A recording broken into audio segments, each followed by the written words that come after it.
안녕하십니까. 이어서 경남 뉴스입니다. 오늘은 구름이 많은 가운데 낮 기온이 크게 올라 포근한 날씨를 보이겠습니다.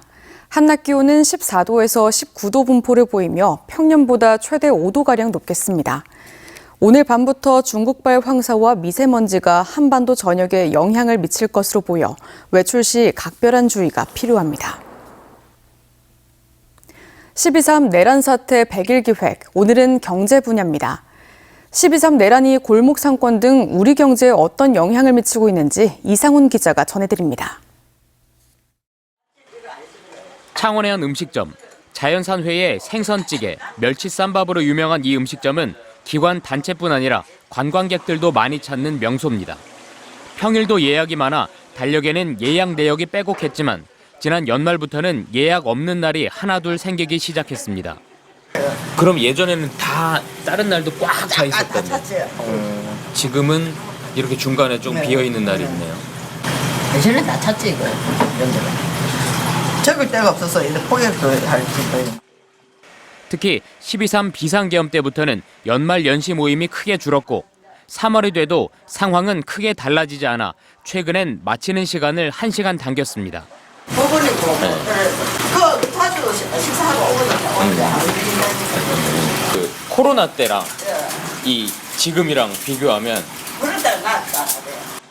비상계엄이 있던 12월 골목 상권에 연말 특수가 사라져 숙박 음식점업 생산은 3.1%나 줄어 34개월 만에 가장 크게 감소했습니다. 재화의 소비를 뜻하는 소매 판매액 지수도 1년 전보다 3.3% 줄었고 내수 부진에 계엄까지 겹친 지난해 연간 소매 판매액 지수는 21년 만에 가장 큰 폭으로 줄었습니다. 한국은행도 올해 성장률을 내수 중심으로 약 0.2%포인트 하락할 걸로 분석했고 비상계엄이 있던 작년 4분기 GDP 하락분까지 합치면 비상계엄이 우리 경제에 미친 충격을 당장 6조 3천억 원으로 추산했습니다. 계엄 여파로 위축이 됐던 소비 심리는 아직 이전 수준을 회복하지 못하고 있습니다. 25년 2월 한국은행 경제 전망처럼 비상계엄이 국민들의 경제 심리에 분명히 영향을 끼쳤고 내수 시장 회복을 더디게 만든 요인은 확실한 것 같습니다. 1년의 정치 불확실성이 제거된다면 하반기 중에는 여기에 예측조차 불가능할 정도로 이제껏 겪어보지 못한 트럼프발 불확실성까지 우리 경제는 대내외에서 초유의 어려움에 직면해 있습니다. MBC 뉴스 이상훈입니다. 더불어민주당은 정치자금법 위반 혐의로 구속돼 재판에 넘겨진 김영선 전 국민의힘 의원이 이른바 법조 브로커 역할을 했다는 내용이 담긴 명태균 씨의 녹취록을 추가 공개했습니다. 녹취록은 2022년 6월 15일 명 씨와 지인의 대화 내용인데 김영선을 선수라고 말하며 서울대 법대 인맥을 이용해 판사에게 영향을 줄 수 있는 사람들을 섭외하고 유죄인 사람들을 무죄로 풀려나게 했다는 취지의 명 씨 주장이 담겼습니다.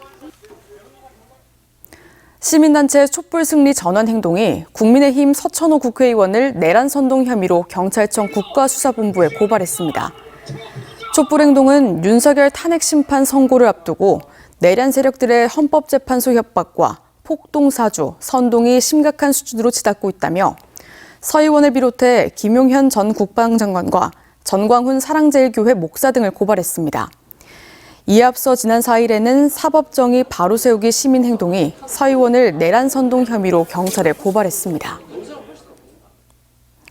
마트노조 경남본부는 어제 진주시청 앞에서 기자회견을 갖고 진주시의 대형마트 의무 휴업일 평일 변경 논의를 중단하라고 촉구했습니다. 마트노조는 진주시의 유통대기업만을 위한 의무 휴업 무력화를 지금 당장 중단하고 노동자들의 주말 휴식권을 지키는 데 앞장서라고 밝혔습니다. 이들은 기자회견 후 의무 휴업일 평일 변경을 반대하는 진주시민 서명지를 진주시에 전달했습니다. 행정안전부의 전통시장 편의시설 지원사업 공모에 선정돼 하동군이 마련한 어린이 놀이시설 하동시장 아이좋아 놀이터가 어제 문을 열었습니다. 하동시장 아이좋아 놀이터는 정글짐과 트램펄린, 암벽 등반, 블록놀이 등의 시설을 갖추고 있습니다. 진주시는 의료 접근성이 낮은 심야 시간대에 시민들의 의약품 구매 불편 해소를 위해 공공심야약국을 운영 중입니다. 공공심야약국은 365일 연중 무휴로 운영되며 오후 10시부터 12시까지 심야 시간에도 응급의약품 구입이 가능하고 올해는 주약동 소재의 샘터약국이 공공심야약국으로 지정돼 운영됩니다. 어제 오후 1시 34분쯤 사천시 서동의 한 폐업한 수산물 가공 공장에서 불이 나 30여 분 만에 꺼졌습니다. 이 불로 냉동창고 해체를 위해 산소절단기 작업을 하던 50대가 양손에 2도 화상을 입어 인근 병원으로 옮겨졌습니다. 어제 오후 4시 5분쯤에는 김해시 어방동의 신발 공장 창고에서 불이 나 창고 450제곱미터와 신발 완제품 15,000족을 태우고 9시간여 만에 꺼졌습니다. 소방당국은 정확한 화재 원인과 재산 피해 규모를 조사하고 있습니다.